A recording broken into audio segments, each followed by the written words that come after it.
Şimdi ahşapların bol olduğu ortama bir mimarı sokarsanız mimar orada büyülenir. Bu arada iç görüntüyü genelde herkes lambiri yapmayı seviyor ama biz düz bir görüntü olmasını özellikle istedik. Keresteciler Çarşısı'ndayız.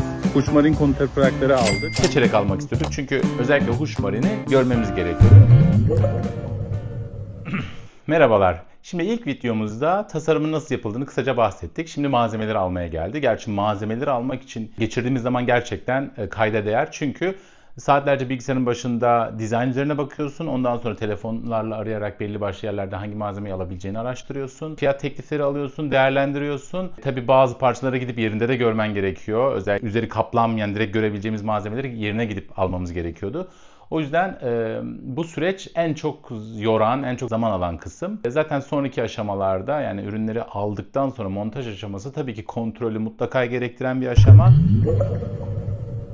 Tiny House'a baktığımızda öncelikle tabii ki dış cephe insanı etkileyen kısım. İçi ikinci aşamadadır ama içine girince de içinin konforu da tabii ki yaşayan kişi için çok önemlidir. Şimdi dış cephede ne yapmak istediğimizi düşünüyorduk. Baktığımızda bütün Tiny House'lar aynı malzemeleri kullanıyor. Ya ahşap görünüm artı antrasit metal görünümlü bir dış cephe var. Çok fazla var bu etrafta. Biz bunu yapmak yerine dış cepheyi komple termowood'la kaplamaya karar verdik. Dış cephe bizim için kolaydı çünkü bizim arkadaşlarımızdan, tanıdığımızdan Novawood'da çalışan arkadaşımızı arayarak dedik ki bize işte dış cephelerde neyi önerirsin, ne gibi ürünler var diye sorular sorduk. Burada birkaç ürün bize söyledi. Bize önerdiği ürünlerden fiyat performans olarak bizim de hoşumuza giden ürün Thermawood oldu. Thermawood'un açıkçası 18 mm'lik kalınlığını seçmiştik. Fakat gelen malzeme 16 mm oldu. Çok bir sorun olmadı. Sonuçta onu döşedik. Ürünler gelmeden önce rengin bu ürün üzerinde nasıl uygulandığını test etmemiz gerekiyordu. Çünkü kırmızı boyayla değil de tahtanın görüntüsü kaybolmadan kırmızıyı görmek istiyoruz. Sanki tahtanın rengi kırmızıymış gibi görmek istiyoruz. Bunun içinde bir aşı boyası varmış. Bu aşı boyasını denemek istedik. Aşı boyası geldi. Tahta parçaları geldi. Uygulamamızı yaptık. Uygulamamızın sonucunda üründen çok memnun kaldık. Kırmızıya kesin karar verdik ve Thermawood'ların siparişini geçtik. Thermawood'lar sahaya geldikten sonra artık montaja hazırdı. Dış malzemeyi seçtik. Şimdi römorku ve iskeleti nasıl yapacağımızı bulmamız gerekiyor. Yine arkadaşlarımıza danışaraktan İzmir bölgesinde en belki popüler, güvenilir firmanın hangisi olduğunu bakaraktan bir firmaya gittik. Römorkun siparişini sadece alt zemin olarak düşürmüştük ilk başta. Fakat çelik iskeleti burada Bergama'da yapamayacağımıza karar kıldığımızdan dolayı çelik iskeleti tamamlanmış şekilde istedik. Çelik tamamlandığı için de zemin kaplama ve yalıtım önden döşenmesi gerekiyor. Çünkü çelik karkaslar onun üzerine inşa edildiği için hazır olarak, yani alt zemini döşenmiş römorkun üzerinde çelik iskeletli evi siparişini verdik. Yaklaşık bir hafta içinde ürün hazırdı ve Bergama'ya ulaştırıldı. Tabii burada bir nakliye bedeli de oluyor. Sonuçta ürün çekilerek geliyor. Römorku konumlandıracak alan gerçekten bizim için en büyük problemdi. Çünkü nereye konumlandıracağımıza henüz karar vermemiştik. Kapalı bir alan olmasını istiyorduk. Fakat kapalı alan bulmak, yani 4 metre yüksekliğindeki bir römorku kapalı bir alana koymamız gerekiyor ve böyle bir alanı bulmak zordu. Havalar yaz ayları sıcak olduğu için dışarıda uygun olan bir yer bulduk. Bir de marangoza uzak olmaması lazım tabii ki. Ya marangoz, büyük bir marangoz atölyesi bulmamız lazım bu işleri yapılacak. Çünkü çoğunlukla ahşap işi var. Ya da marangoz neredeyse onun yanına bu römorku çekmemiz gerekiyordu. Güzel bir alan bulduk ve römorkumuzu oraya çektik.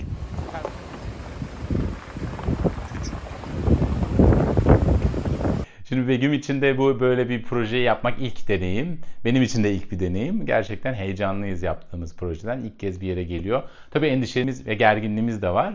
Acaba olacak mı? Yanlış bir şeyler olacak mı? Ne kadar zorlanacağız? Ne bitecek? Ne gidecek? Evet. İlk ürünün hakkında ne düşünüyorsun? Çok cici görünüyor. Ne bileyim, güzel yani. Bak, pencere de bayağı büyük.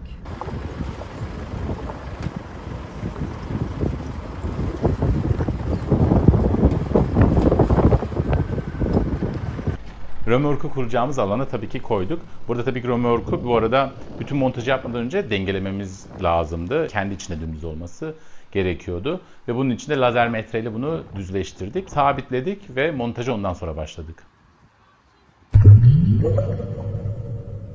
Thermawood'larda siparişi geçilmişti. Şimdi tabii Thermawood'ları direkt metale yapıştırmayacağımız için önce dışı bir marin kontraplakla kaplamamız gerekiyordu. Burada kayın marin kontraplağı seçtik.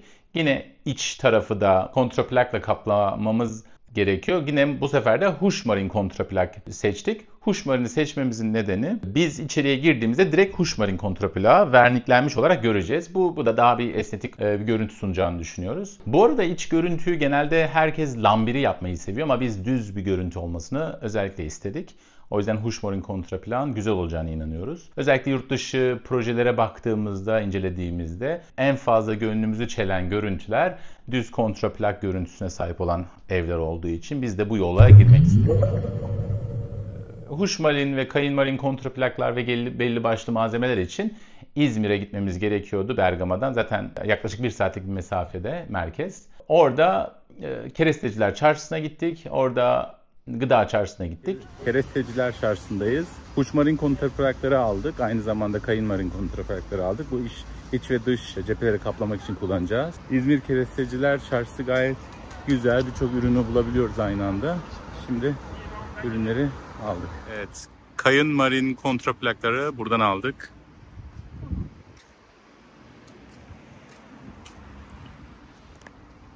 Şimdi ahşapların bol olduğu ortama bir mimara sokarsanız mimar orada büyülenir. Begüm de kendisi girdiğinde bu bölgeye gerçekten büyülendi. Çok keyif aldı içeride atölyeleri gezmekten. Aa, kereste. Ahşap bir yerde görmüşken. Baksana şunlara. Daha ne kereste alacağım? Labirent gibi değil mi? Üstüne düşmesin bak bir şey. Dikkat et ha. Oyun parkı olabilir burası. Yakalamaç. Ne deniliyor ona?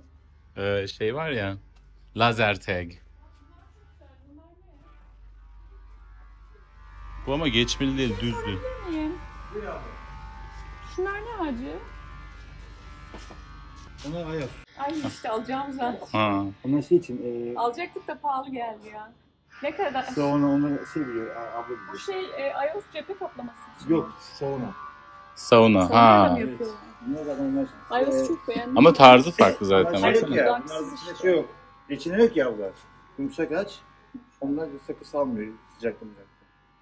Sauna için bunlar. Bunlar fırınlanmış mı Tek oluyor? fırınlanmış. Az fır bak, fırınlaması bak mesela Var, bak, rengini gel değiştirmemiş. Nesi var? Şey ablası. Lambirası var lambirası. Lambda. Buna dağıtıyor komşusu. Güzel, evet çok güzel, yumuşacık olmuş. Bunlar nereden geliyor? Afrika'dan falan mı geliyor? Öncelikle şunu söylemem lazım. Alacağımız malzemeleri bir kere de Bergama'ya getirmek istiyoruz. Çünkü bir nakliye bedeli var. Yani birkaç parça ahşap alıp gönderdik. Yok iç taş yünlerini aldık, geri nakliyeyle gönderdik. Bunların hepsi çok maliyet olacağı için tek seferde, tek kalemde çözmemiz gerekiyordu. Şimdi Begüm nakliyeyi ayarlamıştı. Firmalarla konuşmuştu. Ürünleri seçerek almak istiyorduk. Çünkü özellikle Hushmarine'i görmemiz gerekiyordu. Evin içinde oturduğumuz zaman duvarlar Hushmarine veya mobilyalar Hushmarine olacağı için bu bizim için önemliydi. Dış kontraplak Kainmarine olarak 6 mm'lik kontraplakları kullandık. İçeride de 6,5 mm'lik Hushmarine kontraplakları kullandık. Mobilyalar için 18 mm'lik kontraplakları aldık. Taş yünleri de yalıtım için, ısı yalıtımı için ideal olduğunu düşündük. 8 mm'lik taş yünlerimizi aldık. Evet, az önce yalıtım malzemesi olarak taş yününü aldık. Karaoğulları değil mi burası? Karaoğlu. Buradan aldık. Şimdi dönüşe geçiyoruz. Aynı şekilde kontraplak kaplandıktan sonra dışarıya nem bariyeri örmemiz gerekiyor. O nem bariyerini satın aldık. Yapıştırıcı malzeme Scaflex'i satın aldık. Bunları bir seferde yükletip montajın yapılacağı alana getirttik. Şimdi banyo malzemesi olarak tabii ki Hushmarine direkt kendi başına olmayacaktır. Burada duş kabini özellikle içinde çok fazla ıslak alanı olduğu için burasını ayrı bir malzemeyle kaplamamız gerekiyordu. Şimdi bu hareketli bir yapı. Oynuyor, esniyor, kıpırdıyor. O yüzden kullanacağımız malzemenin de birazcık esnek olması lazım. Burada SPC panel denilen bir malzeme kullanılıyor özellikle tiny house'larda. Hareketli ürünler ya da karavanlarda da kullanılıyor olabilir bilmiyorum ama. Kaç metrekareymiş? Ha, mutfak tezgahına da onu yapabilirsin diyor. Acaba mutfak tezgahında mı bunu? Tezgah arkasını mı? Tezgahın kendisi. Bu kesilme biçimde olur mu? Ne olur ki bir şey? Düz bir medefe koyup üstüne kaplasın. Şimdi bu SPC panellerin yapısı sayesinde çizilmelere, darbelere karşı dayanıklılığı var. Esnek bir malzeme. Montajı da aslında kolay çünkü kenetli sistemler birbirine takılarak monte ediliyor. Bütün duş alanının komple çevresini kaplayacağız. Aynı zamanda zemini komple bu malzemeyle kaplayacağız. Diğer taraftan da salon ve mutfaktaki zeminde laminantlarla kaplayacağız. Çatı malzemesi için biz Karaoğlu İnşaat'a gittik. Karaoğlu İnşaat'ta tabii taş yününü de oradan aldık. Nem bariyerini de oradan aldık ama çatı malzemelerini incelerken dediğim gibi bu malzemeleri çok beğenmedik. Bunlar seçenek olarak kullanılabilir. Biz tercih etmedik. Yalıtımı da gerekiyordu. Şimdi yalıtımlı direkt sabit bir malzeme almak biraz daha avantajlı geldi. Gölgeli. Onun kendi öyle. Tamam bir görelim. Şey mi, gri mi? İnternetteki araştırmalarımız sonucunda ince bir alüminyum panelin altı da köpükle kaplanmış, yalıtımı zaten kendi olan bir alüminyum panel bulduk. Hafif de bir malzeme. Bunun siparişini verdik. Bu da işte yine kargoyla geldi. Bu Sakarya'dan geldi. Yanlış hatırlamıyorsam. Bu ürün bence güzel, yani görüntüsel olarak eve güzel, hoş bir görüntü kattı. Rengini antrasit seçtik. Çünkü zaten römorkun rengi de antrasitti. Arada kırmızı cephe görüntüsü, kırmızı termovudlar. Tavanda ve altta da dışarıdan bakıldığında gördüğümüz renk antrasit olacaktı.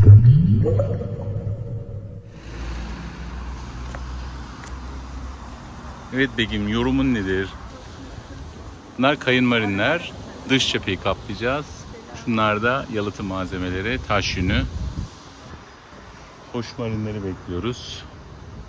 Nakliye aracımız Karaoğlu İnşaat'tan geldi. Bu taş yününü yüklemişti. Şimdi huşmarin ve kayın marinleri yüklüyor. Bundan sonra da Bergama'da indireceğiz. Dışı ve içini görebileceğimiz neredeyse ana bütün kalemleri bir kere de satın alabilmiştik. Artık montajına geldi sıra. Evet, malzemelerimizi indirdik. Burada işlemlerimizi yapacağımız atölye böyle bir yer. Yünler oraya istiflendi. Yapışkanlar burada. Kontraplaklar burada. Tabii ki evde, dışarıda hazır. Bu videoyu beğendiyseniz lütfen beğeni butonuna tıklamayı unutmayın. Ayrıca benzer videoları izlemeye devam etmek istiyorsanız abone olmayı da unutmayın. Şimdiden sizlere çok çok teşekkür ediyorum.